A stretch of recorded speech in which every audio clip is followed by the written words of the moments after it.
and welcome. So today we'll talk about growth site and growth center. Now most of us get baffled in this topic. So let's see the difference between the two. So growth center, as defined, is a cartilaginous area of bone that controls overall growth of the bone. Okay. So basically these are the places or bones where endochondral ossification occurs, and these have this tissue separating forces. They can separate tissues and have capacity to expand and grow on their own. They are independent of environment, that is, they are not influenced by the external factors. They are not affected by anything or epigenetic factors. They can grow on their own. So they have this innate genetic or growth potential. That is, they can grow on their own, and they have this capacity to expand. So we'll take an example of this epiphyseal plate we see in long bones. That is example of a growth center. So we see this, we take this section, and we see histologically there's this reserved zone that is closer to the epiphyseal plate, and this calcified zone which is closer to the diaphysis. So the reserved zone that is closer to the epiphyseal plate, they have chondrocytes, they are smaller, and as we go down there's this proliferative zone where the chondrocytes, they get stacked over one another and they cause the increase in length of the bone. So overall growth is occurring here, but it is affecting the overall growth of the bone. So okay, so whole bone will grow.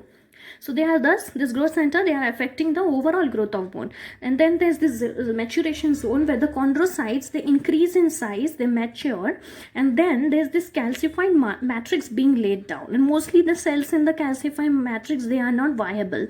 And then we see this calcified zone that is closer to the diaphysis region here. So this has osteoblast in it, invaded by osteoblast and the blood vessels. So if basically when we see transplant a growth center in other place, so growth will happen there, growth will occur, because these growth centers, they have this potential to grow irrespective of anything, any force. So another example of this is the cranial base synchondrosis, nasal cartilage.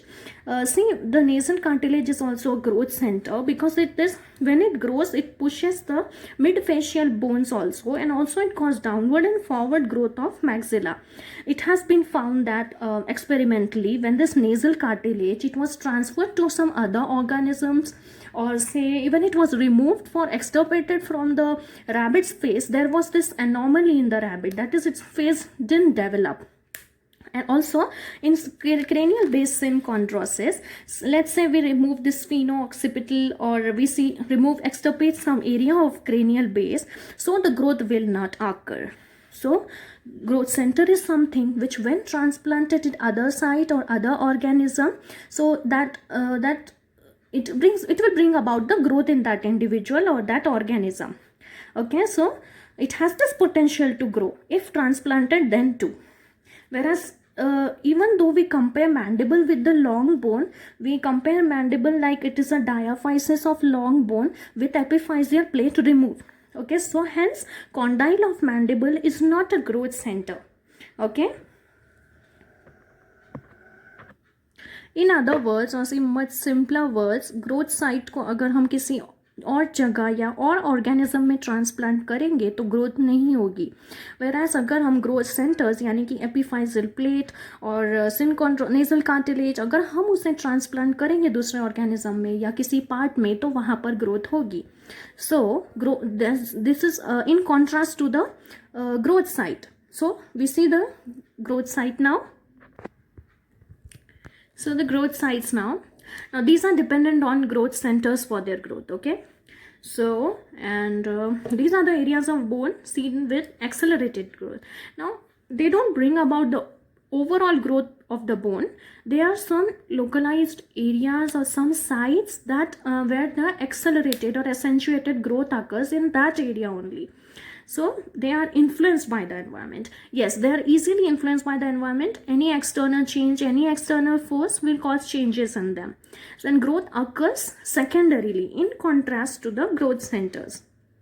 Okay, so they have no tissue separating abilities, and the periosteal bone growth associated with muscle growth is one example. Like I said in the functional matrix theory also, that this periosteal bone is very much affected by the musculature.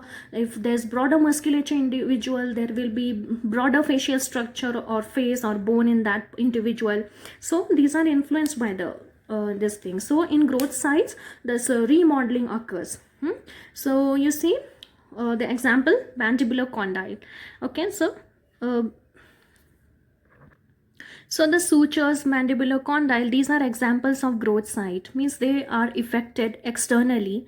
And even if we extirpate the sutures or the growth sites, the overall growth of the bone won't be affected. Okay, and if we remove the growth centers, then the overall growth will be hampered. Like nasal cartilage growth center, it causes the downward and forward displacement of maxilla, and it causes the development of this facial bone. So if we remove nasal cartilage, growth will not occur. And if we transplant this in some other organism or some other place, then the growth will occur, where we have cultured successfully the nasal septal cartilage, and it has this ability potential to regrow and regenerate on its own. So this is an example of growth center, not affected by any external thing.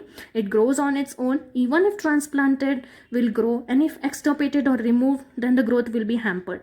So the opposite is with that of growth site, that they do not influence the growth of neighboring bones, and they're easily influenced by the external factors. And even if we culture them or transplant them, then no growth occurs in that bone. So that was it about the growth sites and growth center. I hope that helps. So you make sure you share, like, and subscribe. And yeah, thank you.